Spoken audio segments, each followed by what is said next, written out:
66 centimeters in feet? First of all, we need to know the value of 1 centimeter in feet. It's always 1 centimeter equals 0.03280839895 feet.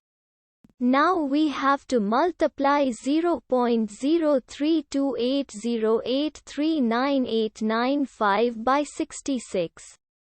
Therefore, 66 centimeters times 0.03280839895 feet equals to 1,653,543,307 feet.